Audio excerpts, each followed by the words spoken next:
One of the most interesting things that you'll notice during a dry fast is the weight loss. Typically 18 pounds in a 7-day dry fast.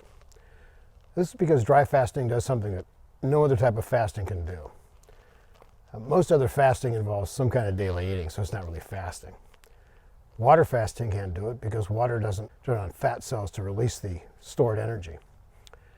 Exercise doesn't do anything because all you're burning is calories. You're not burning fat. Fat stores thousands of calories. That's why you use fat for survival. So exercise is out. What does reduce fat really rapidly is dry fasting, because of what happens when you turn on a dry fast.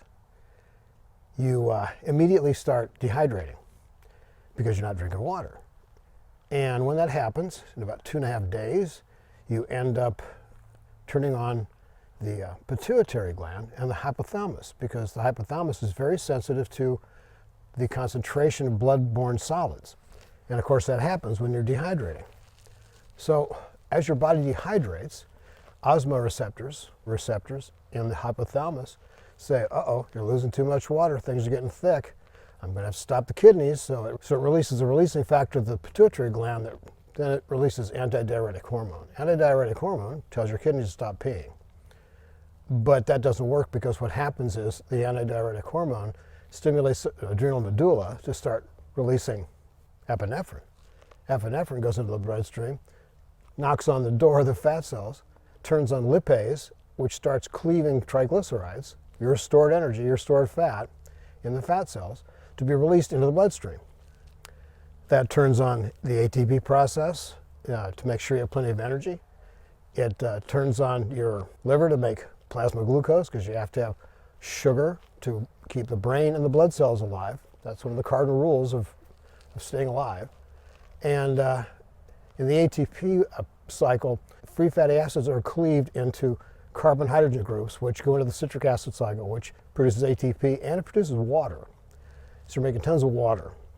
But during this time period, you're mostly just chewing up fat, because unlike water fasting, that only moderately stimulates fat reduction during a water fast, it actually turns on gluconeogenesis, because your blood is fully hydrated and you're not turning on that fat storage to really keep you alive. So it starts dissolving muscle tissue and organ tissue. Fat deposits drain 3 times faster on dry fasting compared to water fast. So what that means is if you water fast, you're going to lose muscle and fat. And when you gain your weight back, you're going to gain your fat back, because it takes time to build muscle.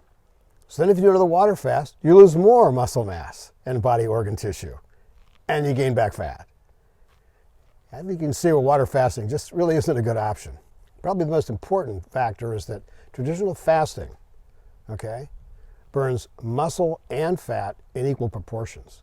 Whereas dry fasting, because it turns on growth hormone, protects muscle, and all you lose is fat. And you'll see on the Phoenix Protocol, I show charts that show how this decreases over time as the fast proceeds on a water fast.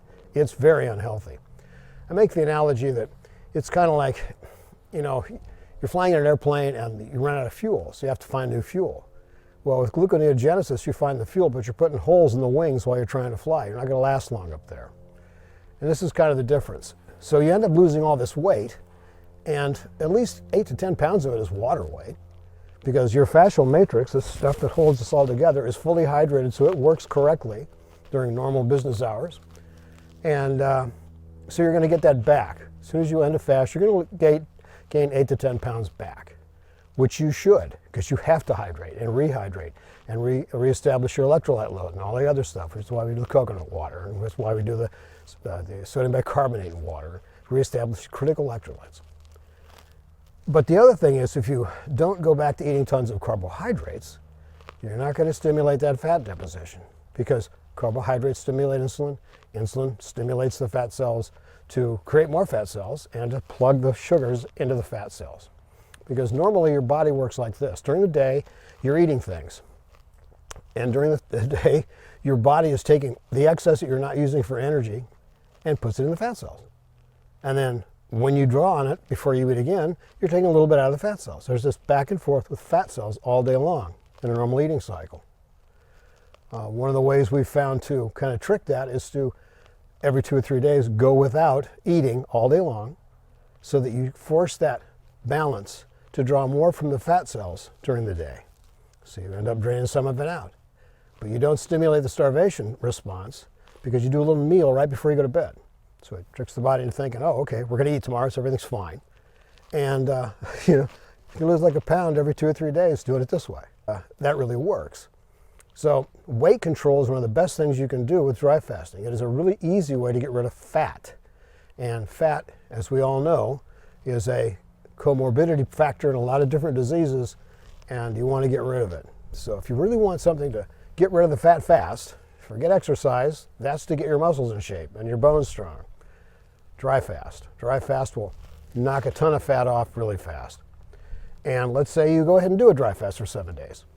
And you get rid of toxins, you regenerate your stem cells, other great stuff, but you still got some fat. You can go into exercise, which builds more muscle, which burns more sugars, which produces the ability for fat deposition. And then in 6 months or a year, you do another dry fast, lose another 18 pounds, which is probably 15 pounds of fat. And it's really a matter of managing your fat deposition using dry fasting, which is good. The best way is to follow the Neogenesis program after you lose some weight after a dry fast and start building muscle. Muscle's a longevity organ. Muscle processes sugars. It needs it to work. The more muscle, the more you process, the less you make into fat. So when you look at the Phoenix Protocol and the book Neogenesis together, combined, that you see the way to reestablish a normal and correct weight genetically, to get rid of excess fat fast, to reestablish your musculature and your bone density and bone strength, and the osteocalcin that kind of exercise releases, which helps everything else in the body. You reduce your inflammation, you reduce the cost of aging, you reduce this inflammaging effect on low-grade chronic inflammation that just wears you out over time. That's the user error I keep talking about in Neogenesis. And this is one of the best things about dry fasting. You want to get your weight down? Dry fast. It's super simple. You're not hungry, you're not thirsty, your fat cells are providing all this stuff to prevent hunger and thirst. And you get through it, you recover from it, and then don't eat a ton of carbs and pastries and stuff. Very likely you probably won't be drawn to them because you've also gotten rid of a parasite load that is probably asking you to eat that stuff anyway. Go on TED Talks and find about parasites and how they co-opt the brain. So that's my advice is dry fast. Get your weight under control with dry fast. Get your body back under control with Neogenesis. So the 8th reason to dry fast this year is to get your weight under control. So I'll see you tomorrow.